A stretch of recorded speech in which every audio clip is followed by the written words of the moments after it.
Hi, Nicholas. This is Alan Cockrell with ABC, former hitting coach for the Colorado Rockies and Seattle Mariners. I'm going to take a look at your video today.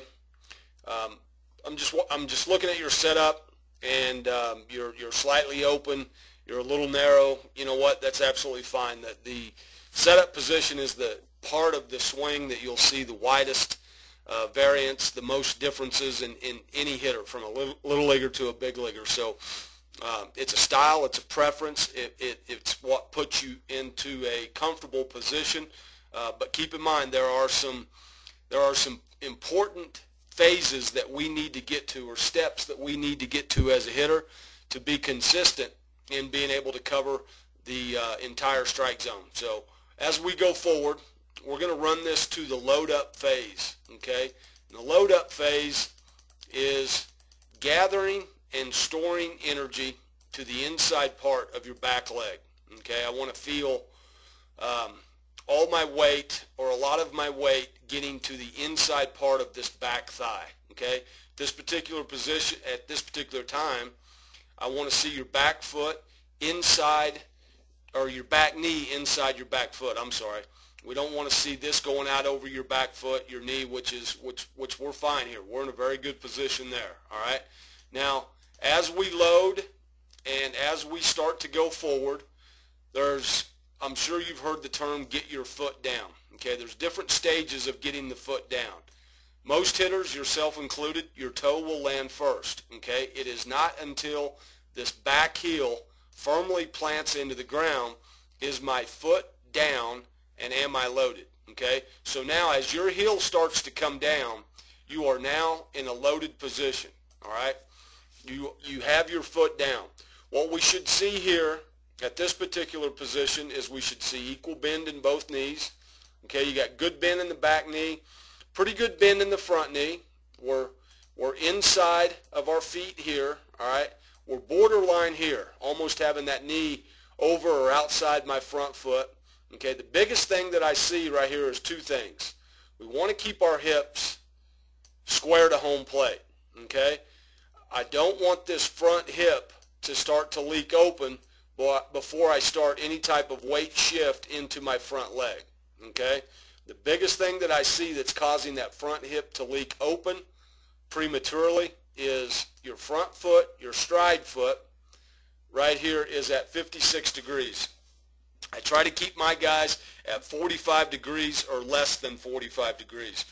If this stride foot opens up beyond 45 degrees, we run the risk, okay, of this front hip right here leaking open to the pull side. When that starts to leak open, we leave ourselves very vulnerable to pitches on the outer half of the plate and the outer third of the plate. Okay, so we want to try to land. I want to land with these hips square, and the one way to ensure that, or try to accomplish that, is to get my stride foot to land at 45 degrees as opposed to where you are at 56. Okay, now once we start our move into the ball, we've got two first moves. We got a lower half move, and then we've got a hands move into the ball. They work pretty much together, but they work independently. My lower half provides direction to the baseball. It also provides drive to the baseball. It's my power source to drive through the ball and hit the ball as hard as I can. Right here, your direction is going to be best suited for handling the pitch inner half, inner third of the plate, because that front hip is leaking open just a little bit. Okay, what I'd like to see is I'd like to see you drive this knee right here. We're going to drive it into this front leg, the inner thigh of this front leg, all right, and keep this hip square. That's the biggest thing I see right there. Okay, the next move that happens or takes place is the back elbow will now drop into the slot. When the back knee starts to drive, the back elbow will drop into a slot just off the rib cage, just off the back hip. And as we run this forward, what I want to see is a connected position between your shoulder, your elbow, and your back hip. And you're in a pretty good position from here. Now from here, your elbow stops, the hands start to work forward. They catch up with this connection right here. Everything catches up. The hands work in front of that. Okay, they'll work just past your center of gravity, just out here in front of your body. All right. Now let's see if we run this forward. Let's see where we get to. Okay. Your hands have started to pass. They're starting to get in front of your body. That's good. Okay. We'll run it to contact. I'm going to erase my lines. Now here at contact, I see some good things. I see palm up, palm down with your hands, and I see your head and eyes working right down the barrel of the bat at contact. One of the things that I really focus on my guys in order to finish off our swing and get maximum extension through the baseball is these head and eyes. As soon as they come up to follow the flight of the ball, that's the direction my barrel is going to go to. So I try to get my guys, we're one count past contact, our head and eyes are down. That way we finish off our swing, we get good extension through the ball. All right, you're in a great position there. We'll run this forward. Okay, good extension, good balance at finish. All right, the only suggestion that I have for you, bud, is we're going to take this back to your loaded position. When that heel plants into the ground, right there, when this plants in the ground, we're now loaded. What I want you to do is we're going to set a tee and we're going to put it on the outer third of the plate. Okay, I'm going to put it even with my stride foot. I'm going to put a ball on it out here. Okay, now we're going to get into this loaded position where this back heel plants into the ground, and we're going to check ourselves. We're going to make sure that our hips are square.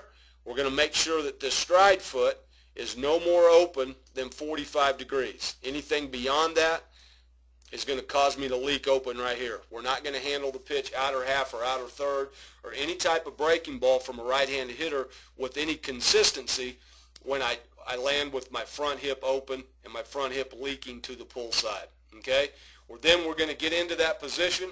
You're going to come down here to your good connected position right here. Good connected position right there. Now you're going to feel this bat speed, okay? This bat speed, if all of this is squared up, that's at 45. Your hips are squared up. Now you're going to feel your bat speed be able to stay through this ball and drive this ball into right center field as opposed to opening up and coming around that ball just a little bit. Okay, that's the biggest adjustment that I would ask you to make as a hitter starting to get into higher level baseball, close to high school or even beyond. We need to be able to stay on that ball and be able to handle pitches outer half, outer third, and it's all because of this front foot. That front foot opens too much. This causes a little bit of a leak. Okay, bud? Hope this works for you. I'm sure that it will. And I want to thank you for coming to our camp, and best of luck, kid.